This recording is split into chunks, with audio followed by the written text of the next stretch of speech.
Wouldn't it be wonderful if we could teach the gullible to never be so comfortable with lies they eat like comfort food, to disregard the bogus claims and pseudoscientific claims? Can you imagine just how much indeed the world would change? No more political predators playing on the populace with ilkas and plots and shift and kill metropolis.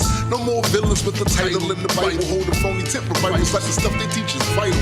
Imagine it was normal to have to prove a claim you make, and folks really feel ashamed expressing content that was fake. It's not to say we never make mistakes, it's just to say we go out of our way to show the evidence it takes. Remain skeptical while you travel the road, the reason stay strapped with logic and fast. That's what it is, yo. Keep reality intact to help the truth grow. Question every claim, especially the ones you believe in. Remain skeptical while you travel the road, the reason. Hello, welcome to the Road of Reason, the Skeptic's Guide to the 21st Century. I'm Liz Green. And I'm Tiffany Harding. And Tiffany is joining us for the first time today. She's a new host for the show, and we want to welcome her. I feel so honored and welcome. Thank you so much. And it's a pleasure to be here. It really is.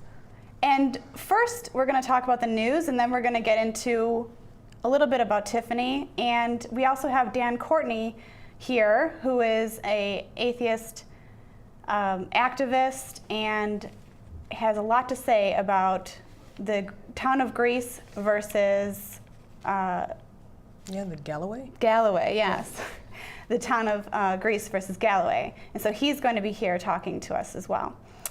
And first, from the Freedom from Religion Foundation says that Bally's Pizza in Arkansas is violating the Civil Rights Act of 1964 by posting a sign outside their pizza joint with 10% discount with a church bulletin. So what do you think about that? That's basically saying that if you go to church, you can get a discount. And they've had similar stories. Like if I've heard one where if they saw you praying, like saying grace over your meal, they'd give you a discount. But that restaurant got so much negative press about it, they got rid of that policy. But yeah, that sounds very discriminatory. Well, it doesn't sound like Stephen Rose, who owns the restaurant, is backing down anytime soon. He says that, to me, if making a pepperoni pizza for the kingdom is good, then he's excited about it, is basically what he said. And he first said that it's a marketing tool, it's a marketing strategy.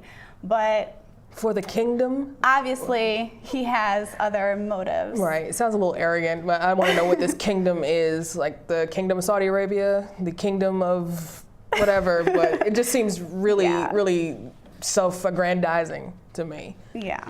So, but it's everyone's furthering their cause in one way or the other. So the pizza can't be that good anyway. I'm not gonna give any opinions about the pizza.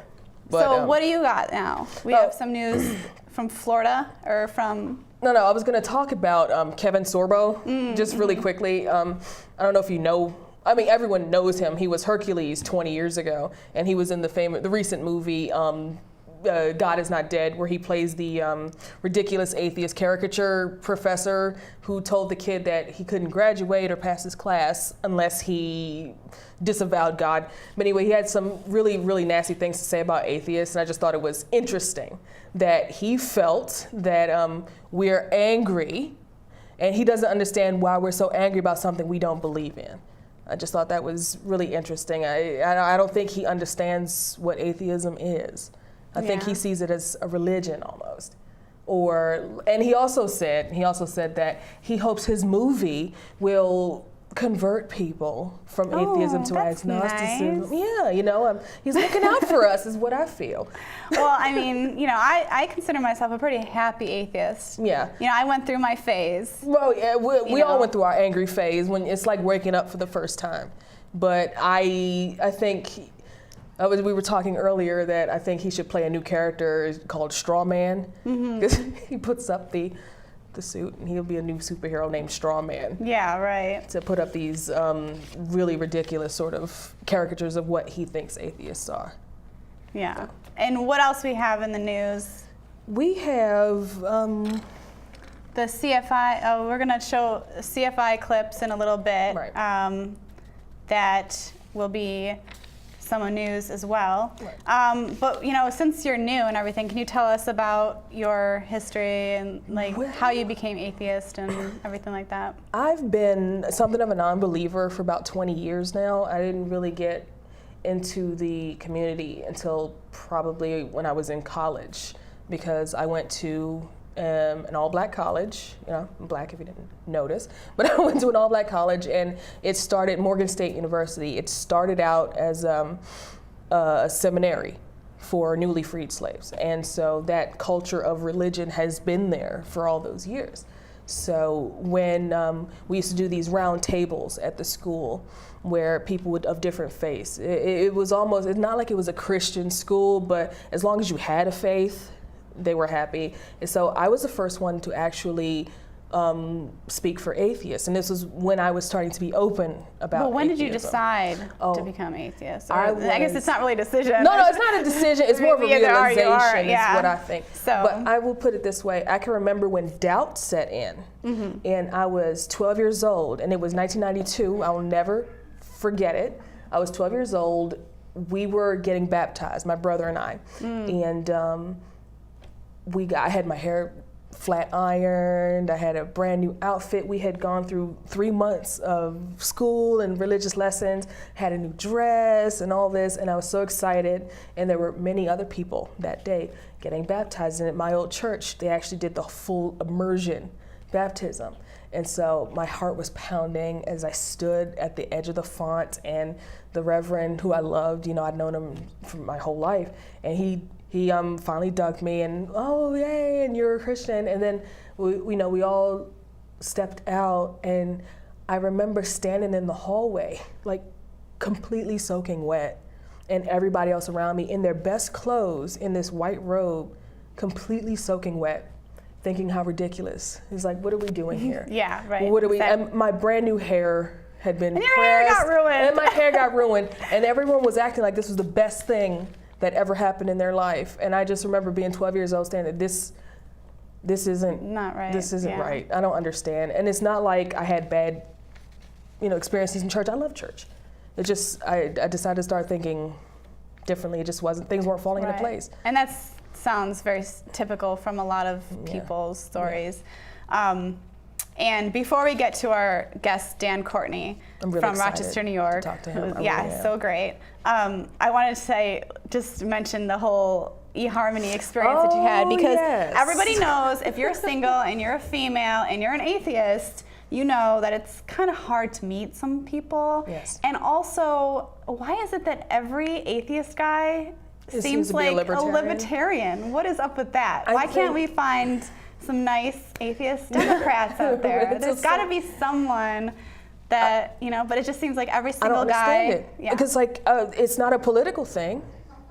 It's not a political thing. I mean, I went to CPAC earlier this year, and a lot of the guys that came were libertarians. But let's show, does the producer have the clip of the eHarmony profile? I actually tried out for eHarmony. I did their personality quiz, and this was the message that I got. And I did the quiz a year ago, and they literally told me that we're sorry, we're unable to find the right type of people for you.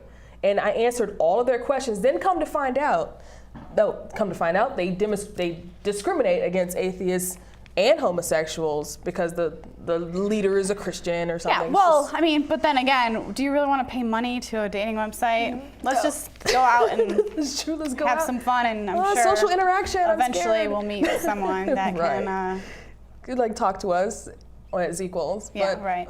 So right before we get to our guests and our not commercial, the PSAs, the news clips, the news clips and PSAs. Yeah. We're going to talk about the Florida atheists that are banned real quick, and then we'll get to the clips. Right. Really, really quickly, and it ties in with our guest, but Brevard County, their council has voted 5-0 unanimously to ban atheists from giving any sort of convocation at council meetings. And I think that's, one is disturbing, and our guest will certainly have some more things to say about that. Absolutely. Absolutely. So, every other religion, well, not other religion, every religion, period, is acceptable, but atheists are clearly banned. You can Google this. They're not allowed to speak at the meetings. It's not about necessarily being to speak. It's also because if you need a fence permit or something like that, you're gonna have to sit, and you're an atheist, you're gonna have to sit through this very uncomfortable period of time, which is not fun for someone who feels like they're asking for the town for a favor, and they're the only one not praying. So after our break, we're gonna have Dan Courtney on, so stay tuned. Please stick around. Thanks. That was cool.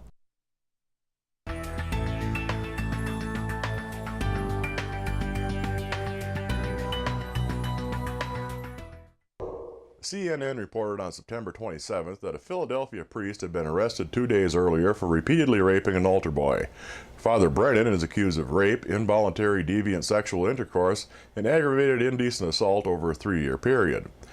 This is not the first time that the 75-year-old has faced sexual assault allegations. In fact, 20 victims had previously accused him of molestation. However, he was never charged because their cases were past the statute of limitations. This time, the victim reported the sexual assault to the Archdiocese back in January 2013, and the information was immediately passed on to the authorities. Furthermore, the Archdiocese was already in the process of defrocking Father Brennan. He was also stripped of all religious duties back in 2005. The district attorney told CNN that it takes a tremendous amount of courage for any sexual assault victim to come forward and report the horrors that he or she has endured. Since accepting the papacy, Pope Francis has led by example in his plea for the clergy to be frugal, to drive less expensive vehicles, and to pass the savings on to the poor. On the evening of his selection as prelate, he opted out of the grand parade in the bulletproof Mercedes Pope-mobile that his predecessor had been exhibited in, choosing instead to pile into the same minibus that the cardinals were chauffeured in. In Brazil, he requested an inexpensive Fiat, and during a recent visit to a Roman refugee camp, he selected a Ford Focus from the Vatican's carpool for his ride. So when 70-year-old Father Renzo Zocca offered him the use of a 1984 Renault 4 with 186,000 miles on it, the Pope accepted gladly. Deputy spokesman of the Holy See, Father Ciro Benedettini, suspects that whenever feasible, the Pope may even opt to forego the added expense of a paid driver, saying, "I think the Pope will drive himself a bit inside the Vatican." On Sunday, September 22nd, 2 suicide bombers killed 85 Christians and wounded at least another 120 who were worshiping at the All Saints Church in Peshawar, Pakistan. The Taliban splinter group claimed responsibility for the worst attack against Christians in the country's 66-year history. The terrorist statement reportedly laid the blame for their action at the feet of the United States for drone strikes on Pakistani soil. Reactions against the Taliban were swift. For example, Prime Minister Nawaz Sharif is supposedly rethinking his peace talk plans with the group. Former Interior Minister Raymond Malik believes that the bombings were done by those forces who have an anti-Pakistan agenda. What damage they wanted to do to the country, they have done that. They have embarrassed the whole nation. Across the street from the church, patients were being treated at the city's hospital and were visited by Islamic Charities representatives who were handing out about $20 in Pakistani rupees. Meanwhile, Pakistan's Bishop Samuel Azaria declared that the country should not take on a particular religious belief.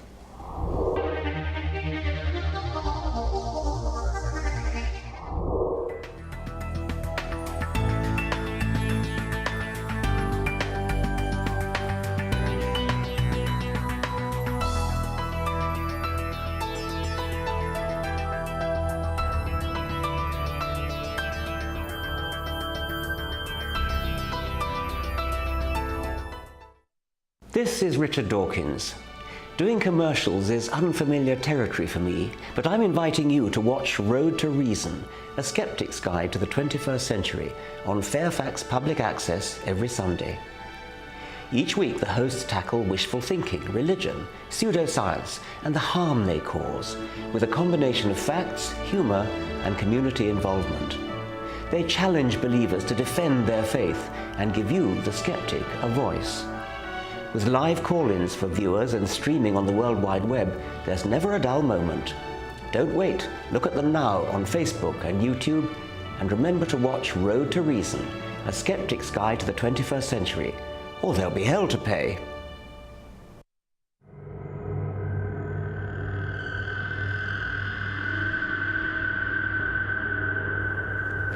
There's an alarming trend in the world today.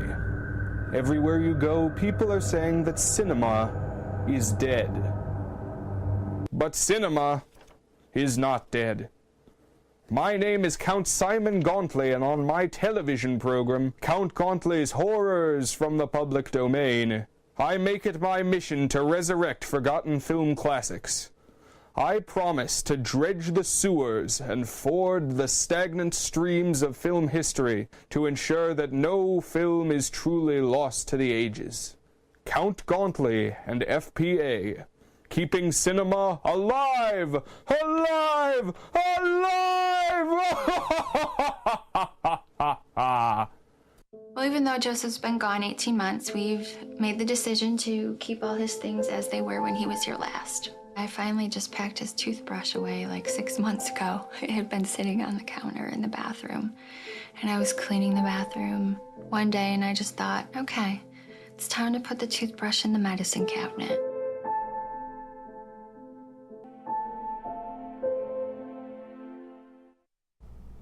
And welcome back to Road to Reason. We're here with Dan Courtney. Hi, Dan. Hi, Liz. Hi. Tiffany. Thank you so much for coming in today. Oh, you're very welcome. Thanks for having me. All the way from Rochester, New York. And I want to first ask you about your involvement with the town of Greece, how you got started in it, and what you've been doing, what actions have you been taking? Sure. It started about actually 2 years ago. I actually met one of the plaintiffs in the suit, Linda Stevens. And we were friends and associates through the atheist community of Rochester. And so I was interested in the suit as it progressed. And last November it went before the Supreme Court, and I was obviously very interested in the outcome of the particular suit. And what really sparked my interest to get involved, other than just being a spectator, was during the oral arguments, and you can actually pull this up in a podcast form. During the oral arguments, Justice Scalia asked a question of the town's attorney, and he essentially asked, what would an atheist invocation sound like?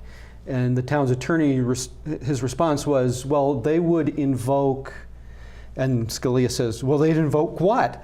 And then there was laughter in the courtroom. And what that made it clear to me that Justice Scalia, at least, had no concept of what a non-theistic invocation could even be, or what it would sound like. And that indicated a huge blind spot to me in his thinking, and it turns out that's the thinking of the majority of the court in the 5-4 decision that came down in Greece's favor. They basically said that what the town of Greece was doing was within the limits of the Constitution. It was not unconstitutional, in other words. So when I heard Justice Scalia ask that question and the reaction to it, just something clicked inside of me, and I said, I need to do something about this. And my first thought was, well, I need to be one of those offering an invocation before the town. That's great. And it's so good to have people like you in our community that can stand up and take time out of their day to do all this stuff. And you've obviously gone above and beyond that. You've done several different interviews with a variety of media sources, and you have your own channel on YouTube. YouTube channel, yes. So, I mean, you're very active, which is so great. Thank you. And so the Americas United, you have certain issues with them as far as how they handled the case and what they could have done better. Can you talk about that? By the way, I'm a member of Americans United for Separation of Church and State, the organization that brought the suit on behalf of the plaintiffs. Can we talk really quickly Sure. to people who might not be familiar what exactly happened and why was there a suit? Just really quickly. In 1999, the new Supervisor Auberger for the town of Greece, who's equivalent to the mayor of the town, instituted a policy that but previously was not in effect, but instituted a policy of having local clergy member come in and give an invocation at the beginning of the meeting. And for the first, would have been until 2008, so the first 9 years, right. Every single invocation, there's approximately one per month, was by a Christian minister in the town. Now, Susan Galloway and Linda Stevens, the plaintiffs in this suit, are local residents of the town of Greece, and they were before the board on several occasions on a couple of different matters of concern, cable access, ironically being one of them. And they had to sit through these invocations, month after month. And they saw this as really as an affront to their freedom to be free of government-sponsored religious speech. So they engaged Americans United, and the Americans United attorneys thought that they had a good case. The case went to basically 3 steps. Now, I'm not an attorney, so I don't know exactly the procedure, but in the first instance, the court ruled in the town's favor. So Americans United appealed to the Second Circuit Court in New York City for the Northeast region, and the Second Circuit Court ruled in the plaintiff's favor, in Linda's and Susan's favor, saying basically this was a violation of the Establishment Clause of the Constitution. Well, the town, backed by, will come to me, the name of the organization that actually backed and provided the legal advice for the town, appealed that decision to the Supreme Court. In the case, it's now referred to as the Town of Greece versus Galloway. And ultimately, the Supreme Court agreed with the town that their policy was not a violation of the separation of church and state. So like with Brevard County, Florida, pretty much if you're an atheist, you have no voice when it comes to. Well, part of the argument that Americans United was making was during the time that this practice was in place, and even during the period in which it was going through the courts, which took about 6 years, virtually every invocation was provided by a Christian. Now, there were 4 instances during 2008, which happens to be the year that the suit was initiated, which they had non-Christian invocators provide the invocation. By the way, what religion were those non? 2 of them were by, I believe, a Jewish layperson. There was a Wiccan and a Baha'i priest, I guess is the term, was one of those. But anyway, they had those 4 during 2008, and subsequent to that, they went back to entirely Christian invocations.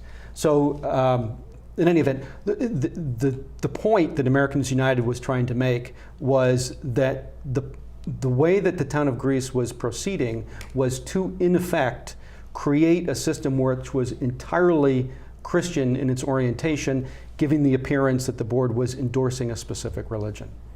And so, getting back to the question before about the Americans United and how they were very strategic about how they went about this court case and who they picked to be that headliner. Yeah, absolutely. As I mentioned, Linda Stevens was the first one that got on board, and then they brought in Susan Galloway into the process to have a second resident to be plaintiff in the particular suit. Yeah. So to remind us, how many people live in this town? It's quite a large suburb of Rochester, and there's something like 95 to 100,000 residents. So it's nearly as large as the city of Rochester itself. Right, and definitely. And so there was. Can you talk about how you were treated by the news stations and the other civilians there? Sure. Before and after. Yeah, it's interesting. This has really been my first experience leading up to the invocation, dealing with the media and giving interviews and so forth. And by and large, I'd say it's been a very positive experience. This has got to be the pinnacle, by the way. But you could tell immediately that there are some organizations that really do their homework. Right.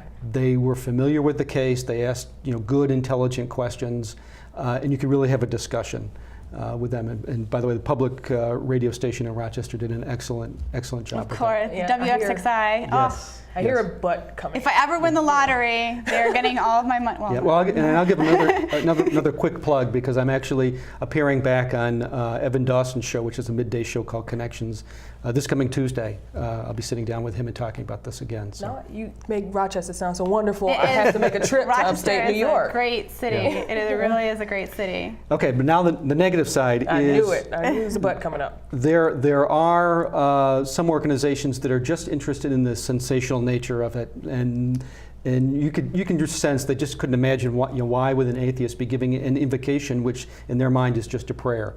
It's kind of a disconnect. Sounds a lot like what Kevin Sorbo was saying. Why do they care? Yeah. Of course we care. This is our country too. Yeah, well, it's an important thing. And you mentioned an analogy that I think is a really good analogy for people who don't understand why an atheist would even bother. Why do you feel uncomfortable about something you don't believe in? Right. Well, I'll recount that for you here. when people, like you said, ask that question, I had a radio show ask me the question, why isn't it just like water off a duck's back? Why don't you just let it go? It's no big deal. And the way I explained it was, imagine you're a young black woman and you go before the town. Can I imagine that? Yes. Stretch your imagination. And before you get up to ask the town for fix potholes or whatever it is, a white guy gets up and before the all-white board says, we need to respect white people and the wisdom that they bring to the process, and you need to respect that and so forth. And the board members all nod in agreement, and he sits down, and now the young lady has to stand up before the board. Intuitively, we understand that that's discriminatory. That puts that person in a disadvantaged position. Absolutely. And it's just repugnant. Instinctively we understand that. That's exactly the same thing that's happening to atheists in that position when the theist gets up month after month to, then they reference Jesus and the Holy Spirit and so forth. The town doesn't have to say anything. And that's true. They specifically say, we don't give any indication that they're going to be at a disadvantage. Well, of course not. You don't have to say anything to make them feel uncomfortable, to make them feel like outsiders.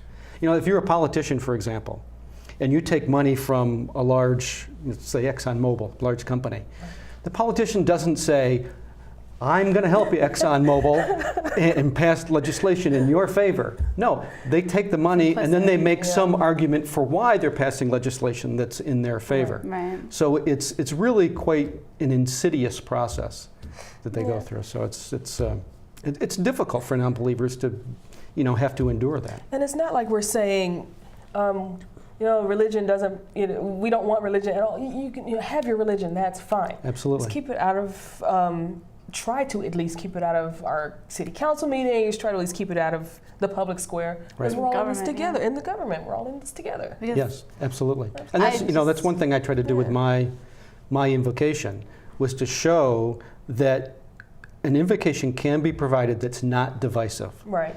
I quoted the Founding Fathers, and I said basically that the government derives its authority from the people, from all the people. Right. And that's what we need to keep in mind.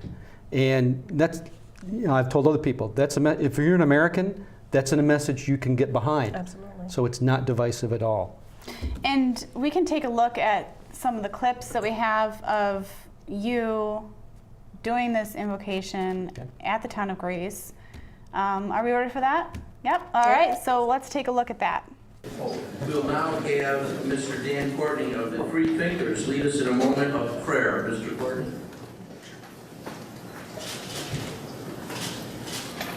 Thank you, Mr. Supervisor, council members. I appreciate this opportunity.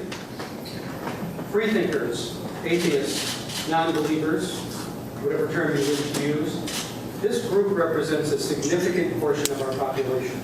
So I'm honored to be offering an invocation on their behalf and on behalf of all the citizens of the town of Greece. On July 4th, 1776, the 56 men who pledged their lives to the document that changed the course of history agreed to the central tenet that, quote, governments are instituted among men, deriving their just powers from the consent of the governed. Now, more than 238 years later, this central premise still echoes, however faintly, from the town hall to the White Column halls of Washington. Yet this premise, this foundation necessary for a free and flourishing society, is today more than ever under assault. This central pillar of a free society, this notion that is deeply heretical to authoritarian culture, proclaims that it is from the people that moral authority is derived. It is that within us, the citizens, that knowledge and wisdom must emerge. The preservation of this premise does not come from accepting the status quo, but by asserting our rights and exercising our duties. That this premise still endures testifies to its truth. And we can say with confidence that it is in seeking the counsel of our conscience that we find the beginning of wisdom. It is in the exercise of our duty as citizens that we find the beginning of knowledge. We, as citizens, the beginning and the end, the alpha and the omega of our destiny, are not, as the great philosopher Immanuel Kant warned, mere means to the ends of another, but we are ends in ourselves. This basic premise, this profound idea, guides us such that we need not kneel to any king, and we need not bow to any tyrant. So I ask all officials present here, as guarantors of our founder's revolutionary proclamation, to heed the counsel of the governed, to seek the wisdom of all citizens, and to honor the enlightened wisdom and the profound courage of those 56 brave men. Thank you. So that was, I love that. Excellent job, yes. Excellent job. That took a lot of courage, I think, to Well, stand up.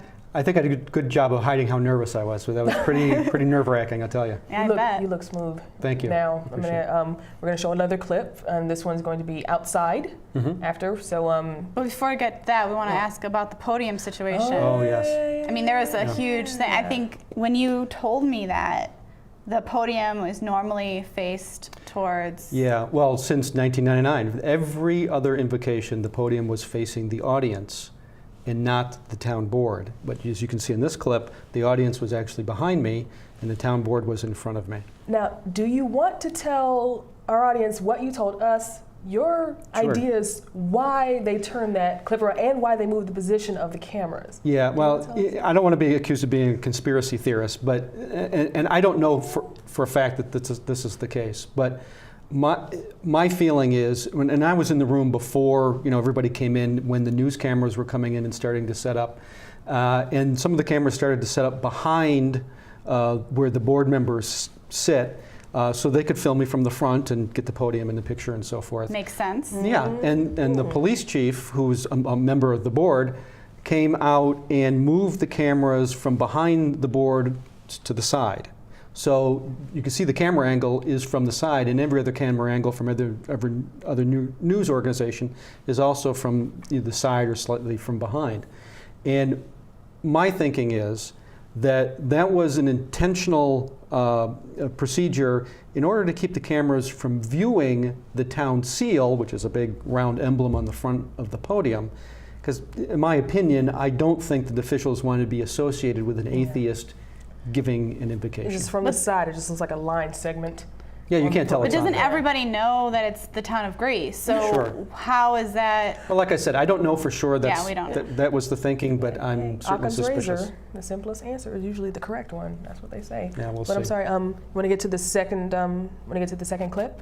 Sure, yeah. 'Cause we can- I'd like to see this after. and this was so after your invocation. Yeah, I mean, just to set it up, immediately after the invocation, we had set up a press conference right outside of the building on the lawn outside, because we knew there was going to be a lot of media involved. And I was very honored. We had Ron Lindsay, who's the president of the Center for Inquiry, was present. Annie Laurie Gaylor, who's the co-president of the Freedom from Religion Foundation, was present. David Niosi, who is part of the American Humanist Association, was in attendance, and Greg Lipper, who is one of the senior attorneys for Americans United for separation of church and state, was also in attendance, and they all participated in the press conference. So with all these high-powered names and support that we had, we knew we had to give the press a little bit of time afterwards to be able to present our case and for them to ask questions. Definitely. So that's what Great. this is. All right, Let's take go a to look. that clip.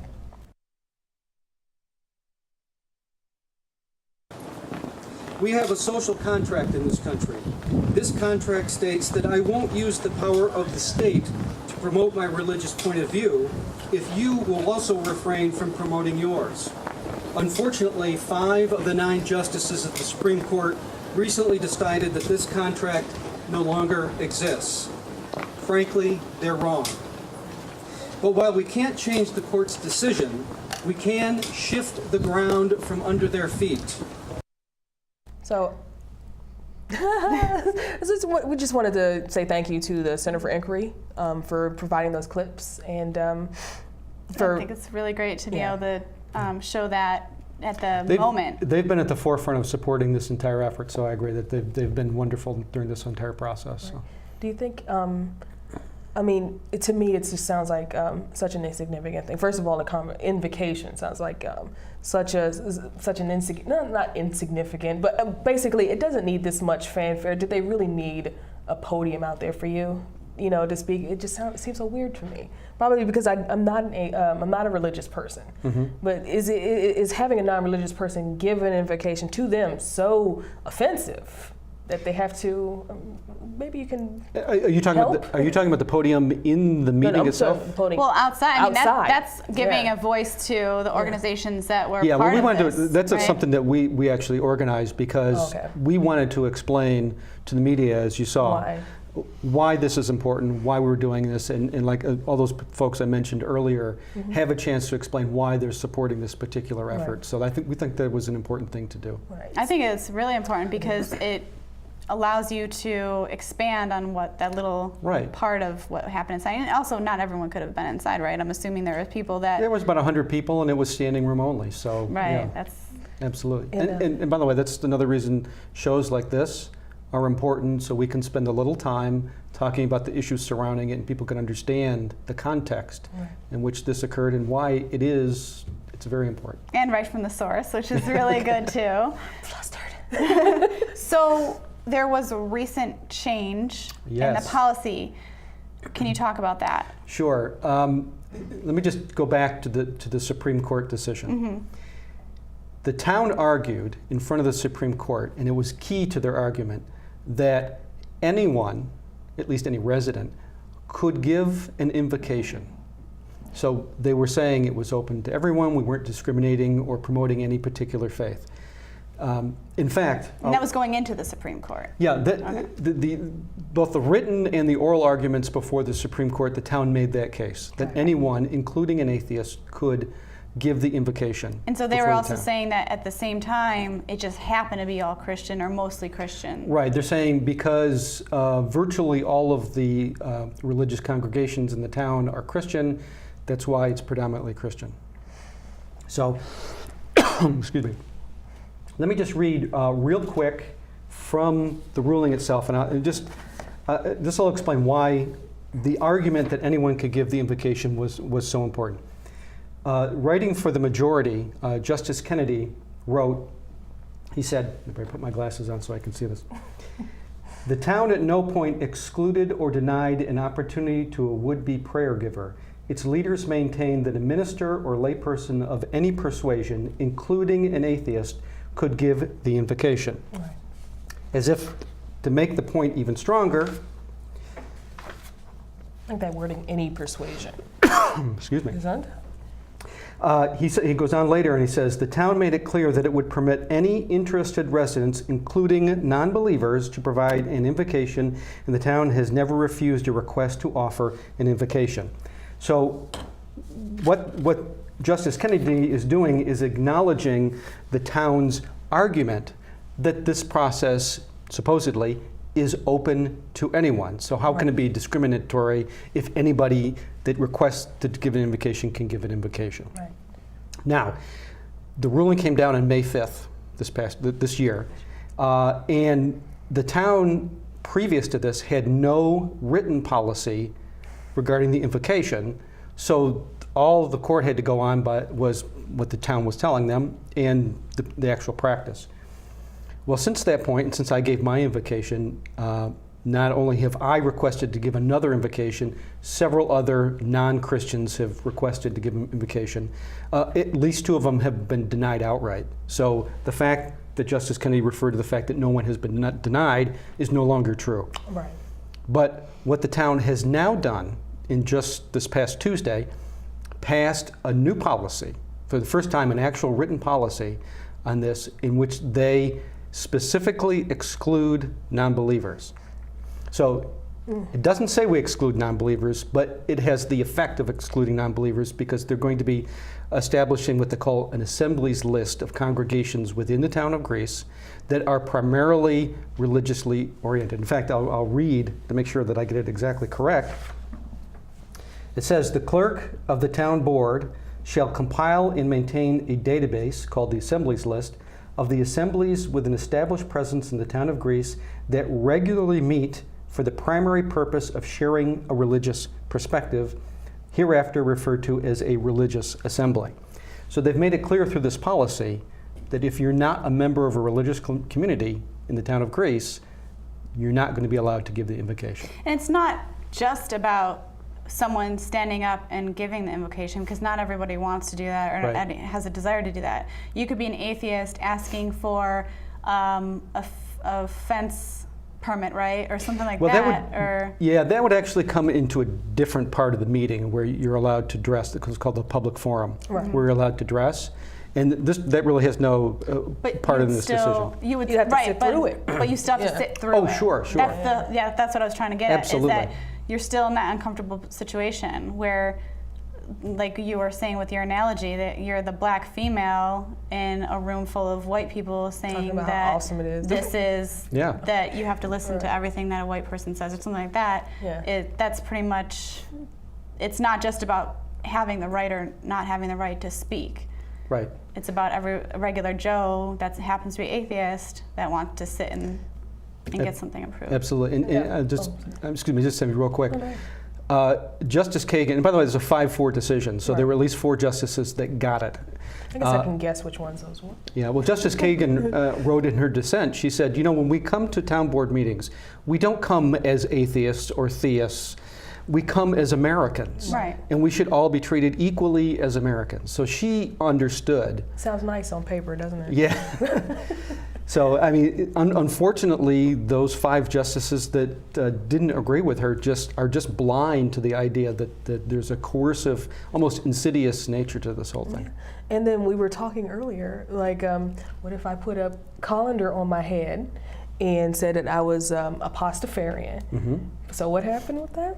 Well, there's actually a gentleman in the Rochester area that requested to give an invocation, and he's identified himself as a pastafarian, worshiping the flying spaghetti monster. Right. And the town actually never responded directly to him, but the Supervisor Bill Rylick, mentioned in an interview with a local TV station that he had received this request, and they're essentially not going to consider it because he felt it was making a mockery of the whole process.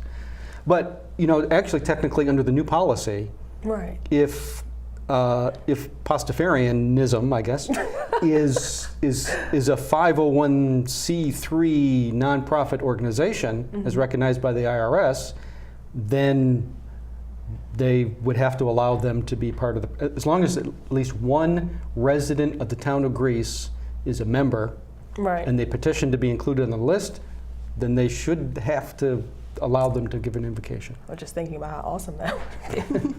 And So with this new I'm policy, sorry. you're basically going to have to sue them again. I mean, Well, somebody's going to, right? Yeah, Someone's getting sued. yeah, I mean, Americans United for Separation of Church and State is still, I'd use the term legally engaged, that they're still following the procedures. I'm still in communication with Greg Leopard, one of the attorneys, and providing information to him. So I would be very surprised if there wasn't some legal challenge to. I mean, they've really stepped in it with this policy. Yeah. They've come down and they said 20% of the population that's non-religious, and in the town of Greece, that's nearly 20,000 people. You cannot participate in this process. Right. Yeah, I saw that's the what they've said. signs that people were holding that said 1 in 5. 1 in 5. Yeah, right. Right. Yeah, 1 in every 5 is non-religious. And that's not too much different than other areas of the country either. Some Yeah. people are just in the closet, atheist closet, as they say. Yeah. So. And Greece is typical of the country, and that statistic comes from surveys of the entire country. Mm-hmm. We don't have statistics specifically for Greece, but there's no reason to think that it's different than Right. what it is nationally. So I was wondering, like, what makes Christianity more valid than Pastafarianism? In the eyes of what makes Christianity more important than Pastafarianism in the eyes of the Council of Greece? Well, that gets to an interesting question, because in the Supreme Court decision, the court, even the dissenters, were very leery of getting involved in deciding what was legitimate religious speech and what wasn't. Right. They wanted to stay as far away from that as possible. But what they've done is they've put themselves in the position of now having to decide what is legitimately religious and what isn't, which is exactly what they were attempting to avoid. So they've really got themselves in a pickle. Right. Yeah. Not only lying to the Supreme Court and the citizens of the town, but now putting themselves in the position of having to determine which is a legitimate religion and which is not. Well, I hope that they're going to be able to answer that, or at least they're going to be forced to try to answer that. I hope so. Soon. Yeah. Yeah. So. Because it's almost Sisyphean. Is that a word I want to use? I'm sorry, Sisyphean, where you're pushing the boulder uphill and it's going to just keep rolling back down. You got me on that one. I'm sorry. Sorry. I'm way over my head. No. Well, I mean, every time anybody can say, "I'm a religion." We wear all purple tights, and why isn't my religion as valid as yours? You can't have it both ways. Yeah, and you know what the interesting thing is that what I find so disingenuous about what the town is doing is they lay out in their policy what their objectives are. In fact, I noted a couple of them. And this is the new policy. This is the new policy. Okay. Yeah, I won't quote. I'll paraphrase from the policy because it's a little lengthy, but. Basically, the first objective is to what they call solemnize the proceedings for the benefit and the blessings of the town board. Now, to solemnize basically means to, it's usually used in a religious context, although it does not have to be. It basically means to make it formal and serious, to kind of underscore the gravity of what's happening. Right. Okay. The second is to invoke divine guidance. The third is to prevent proselytizing or promoting of any particular or one particular faith. And the last is to express confidence in the future and to encourage the recognition of what is worthy of appreciation in society. Now, the question is, if an invocation was done, let's say in private, maybe in a separate room, before the meeting, where the board members that wish to participate can participate, they do the invocation, it achieves all of the objectives they've set out, then they come into the room and they begin the meeting. Right. That achieves every one of these objectives can be achieved through that process.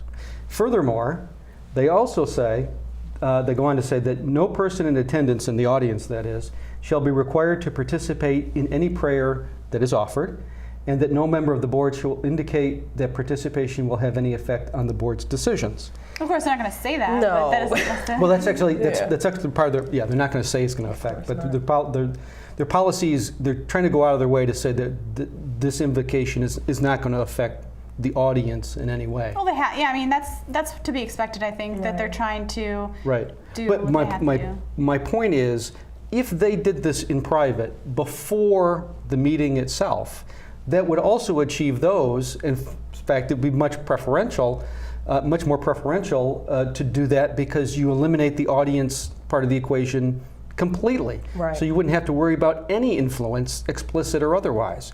So my point is, there's no reason this couldn't be done outside of the meeting itself, but the town of Greece is unwilling to even consider that option. And I think it's because it's not so much that they want what they state that they want, but they want to be seen as being religious because it is politically advantageous in a town that's relatively religious to be seen endorsing the particular faith. Well, I mean, that would be definitely a step up from what they have now, or before when you were speaking at the town of Greece, but I would still like to see that religion taken out of the equation altogether, because even in that situation, you either show up late and you're, oh, oops, I missed the prayer, oh, oops, or you're atheist and you're sitting there like, this is ridiculous. This room is empty and they're gonna come in and see me sitting here and I'm asking them for some paperwork or asking them for a permit or this and that. I mean, so you're still excluded. You're still out of the loop. That's why I'm saying that the town board should get together on their own, devoid of any public participation. Even the audience. Even the audience. Okay, so that's something. But how are you going to solemnize the meeting? It seems unnecessary. You know what I mean? Well, that's the tradition of it. It's like, well, this is how it has always been. So. but it's not always right. Right. The tradition, in some ways, yes, traditions change. Sometimes traditions are necessary, and sometimes it's time to move on and change some things. Absolutely. You shouldn't change things just for the sake of change, but they should be changed if there's a good reason for changing them. And in my opinion, there's a very good reason for changing it. That society has changed, much more lack of religion these days, and we can do this in a way that's not divisive and it protects everyone's rights. So, what sort of pushback did you get, if any, from the results of this case? I've gotten maybe 2 or 3 either a couple of emails and a couple of letters that were forwarded to me from Christians that didn't agree that I should be giving the invocation. Like actual paper letters? Yeah, actually 2 actual paper letters. Wow, people still. That still happens. Which in my mind was actually a pretty modest response. That is. From the other side, but almost unanimously the response has been positive. That's a good thing. I mean, and by the way, it's from religious and non-religious people together. So what would a non-religious person have to push back about? Well, not that they push back, but they will agree. For example, I was on the WXXI show the day before I actually gave the invocation, and there was more than one person that called in and said, I'm Catholic or I'm religious, and I agree with what you're doing. Okay. So, like I said, by and large, people get it. They understand. We shouldn't have to relearn the history, the lessons of history. There's the First Amendment to the Constitution, which separates church and state, is there for a reason. Our founders looked back across their history and they saw that the king, as the head of the church and the head of civil authority, completely enmeshed church and state, and it only led to conflict and wars and strife. They want to keep that. They understood they need to keep that separate. But today, religious conservatives, not all religious, but some religious conservatives, want to advance their religion so badly that they're completely blind to that history, and they don't understand that it's actually for not only our own good as a country, but actually good for their religion to keep it out of politics. I think so too. Right. Yeah. And if you could tell them why is it good for their religion, what would you say? Well, I got an email from a gentleman from Denmark. It was a couple of days before I gave the invocation. And he explained to me that I believe it's a Lutheran church. It's officially written into their constitution. It's the official church of Denmark. Yeah. And they actually run some social programs. There's essentially a bureau of religion. Yet something like 7, 8, 9% of the population is actually religious. So he described it as an own goal. Religion, they thought it was a good idea to enshrine Lutheranism into the Constitution and make it part of the state. It's actually backfired on them. And people no longer see the Lutheran Church as meeting their spiritual needs. They see it as meeting their bureaucratic, day-to-day civil function needs. So it's completely, not completely, but almost completely lost that spiritual element that is so present here in the States. And if religious leaders understood that what they're doing is by entangling church and state is undermining their own faith community, I think we'd have a different result. Right. I think they get the whole freedom from religion, freedom of religion, and freedom from religion. It's we're not saying you can't have your religion, but just saying, can we please just leave it out of the public square, so that we can all join in, jump in the pool together, and as a community, have a swim. You know what I mean? Yeah. Yes. That would be better. It would be better, I think. Exactly. I mean, so we got a few minutes left. Yeah. So I know we don't have enough time, but you said 2 Jewish people, one Wiccan and one Baha'i, gave the invocation. I'm just trying to figure out what that Wiccan invocation was. I haven't actually heard the invocation, so I can't say exactly. Was that before or after the Supreme Court? That was in 2008, so it was before. That was when the lawsuit first started. Okay. Yeah. So. But others have pointed out that there's been something in the neighborhood of 180 invocations since the process started. Right. 4 of which, until mine, 4 of which were non-Christian. So that's a very small percentage. Yeah. And half it by was half. only in 2008. So the town really, as the attorney for AU pointed out, the town really couldn't even keep up the pretense of Right. being diverse for the duration of the lawsuit. Right. Yet they still won. And now there's been one out of 180 invocations, which was mine, which is non-theistic. And that's why the day after, on July 16th, I emailed the town and I said, we've got a little catching up to do. Right. Please put me back on the schedule. And then this policy comes out, and it's very disappointing. Okay, well, I hope that we can see some more progress being made. Yeah. And I'm so glad that you were able to come Thank see you. us, and also that you're the voice behind this, because really, without someone here and to explain it to not just atheists, but to everyone, then not a lot of people are going to understand what exactly happened and why it's so significant. Yeah, it's important, and I hope there's atheists all over the country that do it in a respectful way, Yeah. but insist on being heard. We're full citizens, and we need to be heard, and we insist on participating in the process. What's next for you then?